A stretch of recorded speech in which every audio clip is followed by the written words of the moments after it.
Hey guys, we are doing a little NFC East talk, and we are also going to be performing.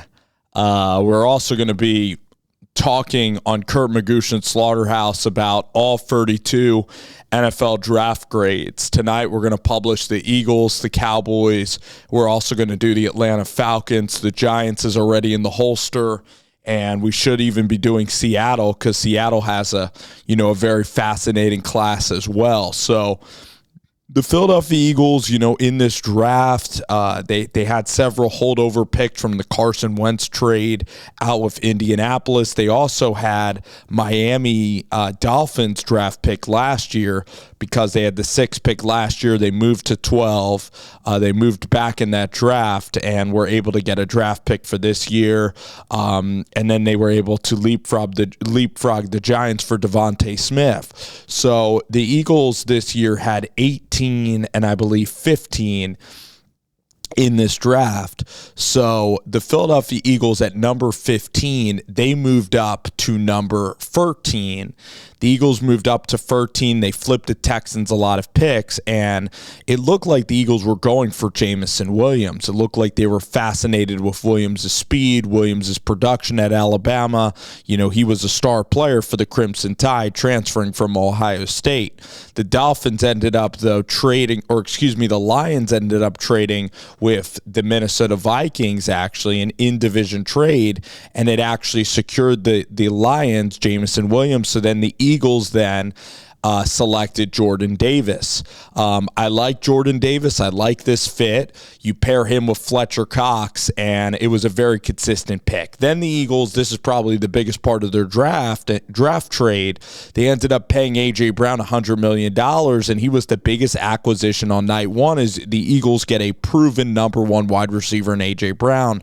The more I look into it, the more I like it. A.J. Brown just basically wanted money. He wanted assurance for himself. Tennessee wasn't really able to afford A.J. Brown. It looks like Brown is also good friends with Jalen Hurts. As long as A.J. Brown is able to bring a kind of a consistent work ethic to the Philadelphia Eagles, and because a lot of times when you're a superstar and you're a superstar wide receiver, you have to play with that confidence, that edge. And we're going to see how A.J. Brown ingratiates the city of Philadelphia and the Eagles. But the more I listen to A.J. talk and the more I hear him and everything, I think that it could be a really good decision for the Philadelphia Eagles. And I grew up a New York Giants fan. I am still a New York Giants fan. It's hard to be a Giants fan because they again are changing their coaches. So just when you get attached to Joe Judge and Dave Gettleman, these guys end up getting shipped out, and then you have the Canadian coach Brian Daboll, and you have Joe Shane from Indiana coming in to then pretty much run the entire team because now the ownership is basically done. So the Eagles are my biggest rival personally. The Eagles are the biggest rival to me, but I got to admit I just love the players on the Philadelphia Eagles. Nakobe Dean is one of my favorites. Horn Lake, Mississippi, suburb right outside of Memphis. Had a couple parents in the military. One of the smartest kids you're ever going to meet. Could be a doctor, could be a veterinarian, could be anybody. So that's what Nakobe Dean wanted to either be a mechanical engineer or a doctor. He's only 5'11", 6 feet. His arms are not as long as other linebackers, but on the field, he has great instincts, can intercept the ball, can run and make tackles, make plays, and the Eagles get him in the 3rd round because of some medical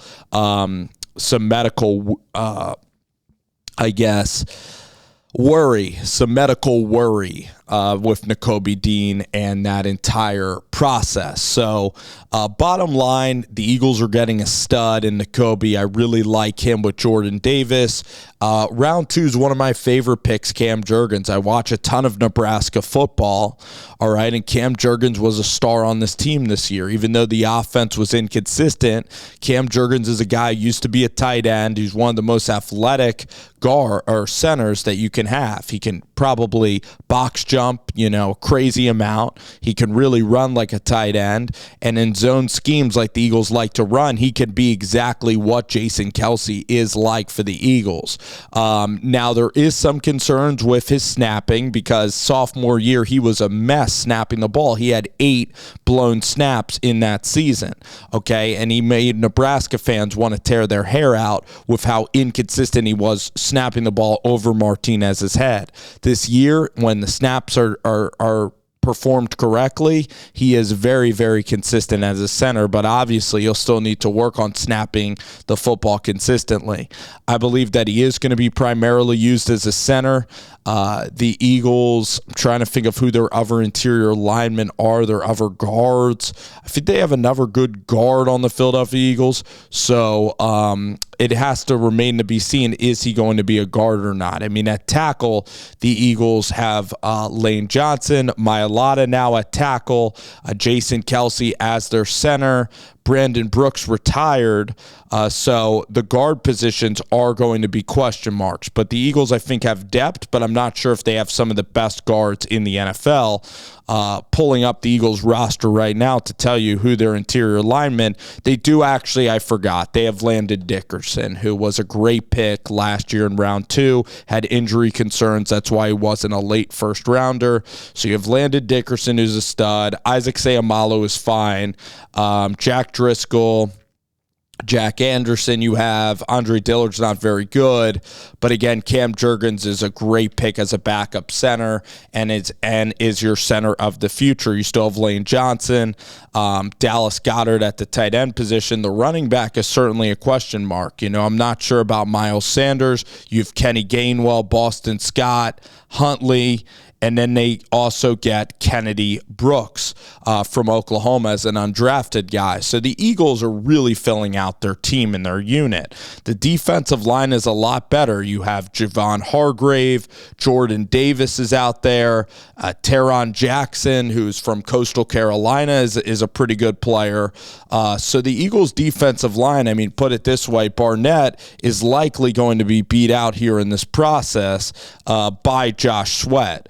All right, because Barnett hasn't been that good. You also have Hassan Reddick coming off the edge. Hassan Reddick's going to pretty much be rushing the passer for the Eagles. But you get Nakobe, you get Jordan Davis, you get Cam Jurgens. That's knocking it out of the park with your draft picks. Then the Eagles, later on in the draft, they didn't have a ton of late, round guys. But my guy, Carson Strong, got to give a shout out. I can't believe that Carson in this process, I cannot believe that Carson Strong, who I had a chance to interview before his junior year, I can't believe he fell out of the draft entirely. I mean, this guy has the biggest arm in the draft, okay? This guy has the biggest arm in the draft. Guy can throw it 55, 60 yards, can layer it with touch, and can make all the throws. Him and Romeo Doubs and Cole Turner were just electric to watch on the West Coast, a little FS1 10 o'clock action. Carson Strong could be a starting quarterback. You give him time, he'll make you pay. Okay, he's smart. He can read a defense. He can throw with touch. He has different types of throws. He can actually extend plays, and when his knee is right, he can throw to rolling on to his right and can really be a good quarterback on the run. He knows how to field the pocket. So Carson Strong could end up being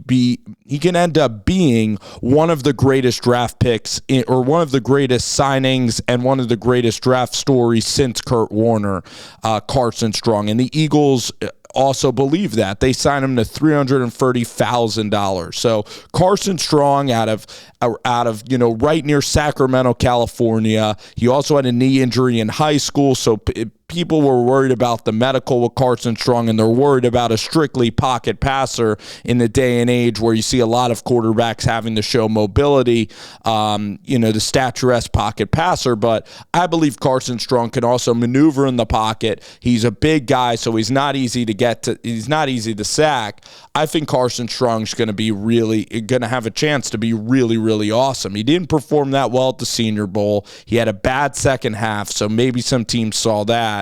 And his offense is an air raid system. The reads are more simplistic than maybe West Coast or what a lot of teams will like to run in the NFL. But I'm really excited about Carson Strong. And then here's the thing, like maybe teams like the Miami Dolphins, if they get a guy who does have draft buzz like a Carson Strong or Sam Howell, it's a loud signing. Whereas the Patriots, they signed Bailey Zappi and Skylar Thompson ends up going to the Dolphins.